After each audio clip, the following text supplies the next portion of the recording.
వృశ్చికం వారి గనక చూసుకున్నట్లయితే ప్రధానంగా ఇక్కడ రాశిలో ఎప్పుడైతే ఈ యొక్క పక్షంలో మొదటి నుంచి చంద్రుడి యొక్క స్థితి మొదటి రోజు ఉంటుంది. దాని తర్వాత 7 రాశులు మారుతాడు చంద్రుడి పక్షం మొత్తము కూడా. చతుర్థ భావంలో రాహు, పంచమంలో శని, రుణరోగ శత్రు స్థానంలో కుజుడున్నాడు, సప్తమ రవి, అష్టమంలో బుధ శుక్రులు, భాగ్యభావంలో గురువు యొక్క సంచారము, దశమంలో కేతు ఉన్నాడు. మరి ఈ యొక్క గ్రహస్థితిని అనుసరించి మీకు ఎటువంటి ఫలితాలు జరగనున్నాయి, ఏ దేవత ఆరాధన చేయాలి, ఎటువంటి విషయాల పట్ల మీరు జాగ్రత్తగా ఉండాలి అనేటువంటి అంశాలు చెప్తుంది నేనైనప్పటికీ చెప్పిస్తుంది సాక్షాత్ లలితా అమ్మవారిగా భావిస్తూ ఆ లలితాంబిక అమ్మవారి యొక్క అనుగ్రహం పరిపూర్ణంగా మీకు కలగాలని మనస్ఫూర్తిగా కోరుకుంటూ, ఎప్పుడైతే మొదటి రోజు నుంచే అంటే మొదటి రోజు ప్రత్యేకంగా నీచబట్టి చంద్రుడు అక్కడ ఉన్నాడు కాబట్టి ఆ రోజు కొంచెం ఎమోషన్గా ఉండేటువంటి నిర్ణయాలు ఏవి తీసుకోకండి దయచేసి. ధనపరమైనటువంటి విషయంలో 2 శుభగ్రహాలు ధనభావాన్ని వీక్షిస్తున్నాయి, శుక్రుడు బుధుడు, కాబట్టి ధనపరంగా కొంతవరకు ఇంప్రూవ్మెంట్స్ అయితే ఉంటాయి. గురుబలం పెరుగుతుంది. మీకంటే గతంలో జరిగిన కొన్ని ఆటంకాలు అవి కొంత తొలగిపోవడం జరుగుతుంది. గురువు ఎప్పుడైతే మీకు భాగ్యభావంలోకి వచ్చి అక్కడ కొద్దిగా ఉచ్చస్థానంలో ఉంటున్నాడు, కాకపోతే ఎంతైనా కూడా శని రాహులు ఎనర్జీస్తూ ఉంటున్నాడు కాబట్టి డ్యూయల్ ఫలితాలు ఇస్తూ ఉంటాడు అక్కడ. కావున ఇక్కడ ఏంటంటే కొద్దిగా ఎప్పుడైతే గురువు భాగ్యంలో ఉంటున్నాడో గురుబలం పెరుగుతుంది, అందులో ఎటువంటి సందేహం లేదు. మీరు ఏదైతే కొన్ని విషయాలంటే మనం చూడండి, కొన్ని ప్రయత్నాలు చేస్తూ ఉంటాం, దేవతానుగ్రహం లేదండి అది కావట్లేదండి, కానీ ఇక్కడ నుంచి ఆ ప్రయత్నాలు ఫలిస్తాయి. విదేశాలకు వెళ్ళి అక్కడ విద్యను అభ్యసిద్దాం అనుకునేటువంటి వారికి ఇప్పుడు ఉన్నటువంటి గ్రహస్థితి చాలా అనుకూలంగా ఉందని చెప్పుకోవచ్చు. అక్కడ స్థిర నివాసం ఏర్పరచుకోవడానికి, గ్రీన్ కార్డ్ హోల్డర్స్ అవ్వడానికి, వాటన్నిటికీ కూడా చాలా బాగుంది.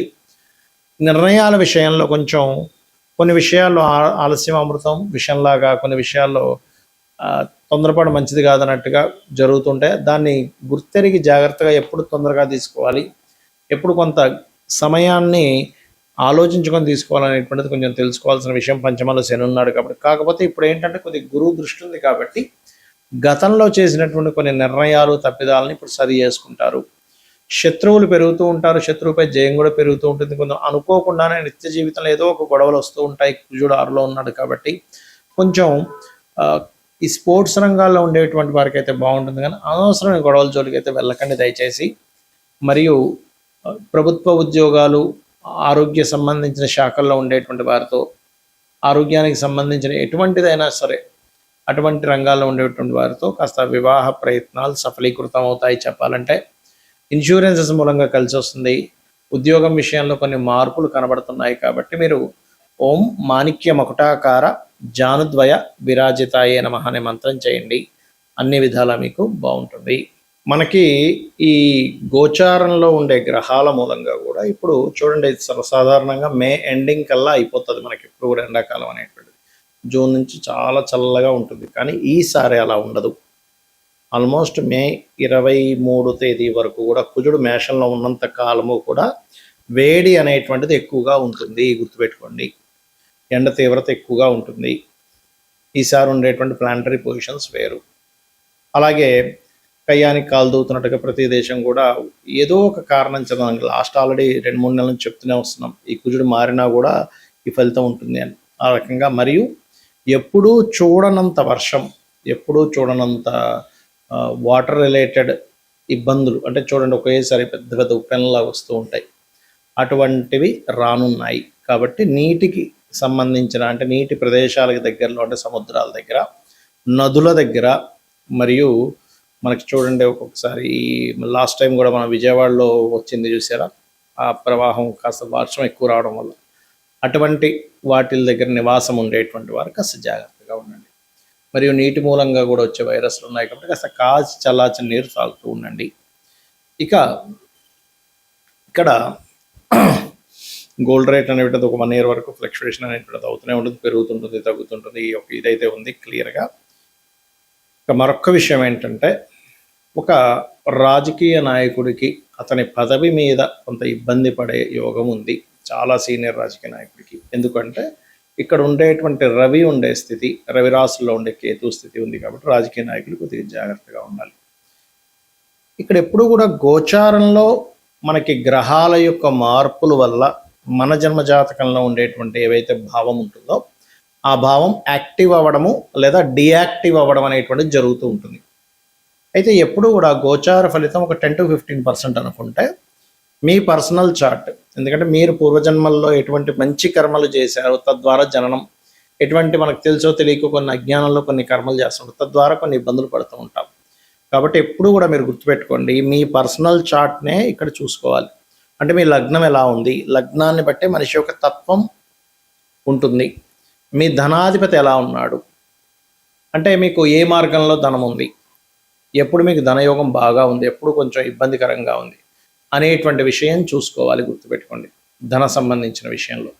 అదేవిధంగా మీరు తీసుకునేటువంటి నిర్ణయాలు ఎలాంటివి, అంటే మీరు ఒక ప్రయత్నం చేస్తున్నారు, ఆ ప్రయత్నం ఎందుకు అవ్వట్లేదు అసలు, అంటే ఒక్కొక్కసారి ఏమవుతుందంటే ప్రయత్న స్థానము ఫ్రూట్ఫుల్గా ఉండదు. అంటే మీరు ఒక ప్రయత్నం చేస్తుంటే ఆ ప్రయత్నం ముందుకు వెళ్ళడానికి అది సహకరించదు. దాన్ని 3వ భావము అంటారు. ధైర్యము, సాహసము, దారిద్రము, పరాక్రమం ఇవన్నీ 3వ భావంలో ఉంటాయి. మీ 3వ అధిపతి ఏ గ్రహానికి వచ్చింది ఆ గ్రహానికి సంబంధించిన దీపారాధన మరియు ఆ గ్రహ అధిష్టాన దేవతని కనుక ఆరాధించినట్లయితే అప్పుడు మీరు ఏదైతే ప్రయత్నం చేస్తుంటారో ఆ ప్రయత్నం సఫలీకృతం అవుతుంది. అలాగే మనకి జ్యోతిష్శాస్త్రపరంగా గ్రహాలు ఎలా అయితే మనల్ని సేవ్ చేస్తూ ఉంటాయో అదే విధంగా మనకి ప్రత్యేకంగా చుట్టూ ఉన్నటువంటి, అంటే మనం ఎక్కడైతే నివసిస్తుంటామో ఆ నివాసం ఉంటున్నటువంటి ఇంట్లో 16 జోన్స్ ఏవైతే ఉంటాయి, 16 జోన్స్, ఆ 16 జోన్స్ కూడా మనల్ని రూల్ చేస్తూ ఉంటాయి. అక్కడ కూడా నవగ్రహాలు ఉంటాయి. కాబట్టి నవగ్రహాలు, అష్టదిక్పాలకులు వీళ్ళందరూ ఉంటారు. కాబట్టి వాటి యొక్క ఎనర్జీస్ కూడా మన మీద పనిచేస్తూ ఉంటుంది. ఎందుకంటే అవి స్థిరంగా ఉండేటువంటివి. ఒక ఇంట్లో మనం వెళ్ళామంటే అక్కడ ఉండే దోషం స్థిరంగా పెరుగుతూ ఉంది అలా అన్నమాట. కాబట్టి మీరు ఒక గృహం తీసుకునేటప్పుడు ఏ డైరెక్షన్లో ఉండేటువంటి గృహాన్ని మీరు తీసుకోవాలి. అన్ని డైరెక్షన్స్ మంచివే, గుర్తుపెట్టుకోండి. ఇక్కడ తూర్పు, పడమర, ఉత్తర, దక్షిణము, ఆగ్నేయము, వాయువ్యము, అదేవిధంగా ఈశాన్యము, అన్నీ మంచివే. 16 డైరెక్షన్స్ మంచివే. కాకపోతే ఇక్కడ ఏంటంటే మీకు ఏ డైరెక్షన్ పనిచేస్తుంది ఈజ్ మోస్ట్ ఇంపార్టెంట్. ఇది ప్రధానంగా గుర్తుపెట్టుకోండి. అదేవిధంగా మరొక విషయం ఏంటంటే ఇక్కడ మీకు సంతాన అభివృద్ధి ఎందుకు లేదు, సంతానం అభివృద్ధి అవ్వాలంటే ఏం చేయాలో కూడా మీ జాతకంలో ఉంటుంది. అదేవిధంగా మీరు రుణరోగ శత్రు బాధలు ఎలా తగ్గుతాయి, అసలు వివాహ యోగం ఎప్పుడుంది, ఎలాంటి వ్యక్తితో ఉంది, ఏం చేస్తే వివాహ యోగం కలుగుతుంది, అది సిన్సియర్గా చేయగలగాలి. ఒక మంత్రం చెప్పాము వివాహం అవ్వడానికి, ఓం కామేశబద్ధ మాంగళ్య సూత్ర శోభిత కందరాయ నమః అని. 2 రోజులు చేసి మానేసి మళ్ళీ వారం రోజుల తర్వాత మళ్ళీ మొదలుపెట్టి మళ్ళీ మానేసి 2 రోజులు చేసి అలా చేస్తే మీకు ఎక్కడా కూడా ఫలితం రాదు, గుర్తుపెట్టుకోండి. చిన్న ఎగ్జాంపుల్, జిమ్కి వెళ్తేనే రెగ్యులర్గా వెళ్ళాలి. ఒక 2 సంవత్సరాలు వెళ్తే మీ బాడీ ఫిట్ అవుతుంది. అలాంటిది మీరు మంత్రము ఎలా పనిచేస్తుంది, 2 రోజులు చేసి మానేసి మళ్ళీ 3 రోజులు చేసి మానేస్తే పనిచేయదు. రెగ్యులర్గా రోజు చేసేటువంటి మంత్ర సాధన మీకు చక్కటి ఫలితాలను ఇస్తుంది, గుర్తుపెట్టుకోండి.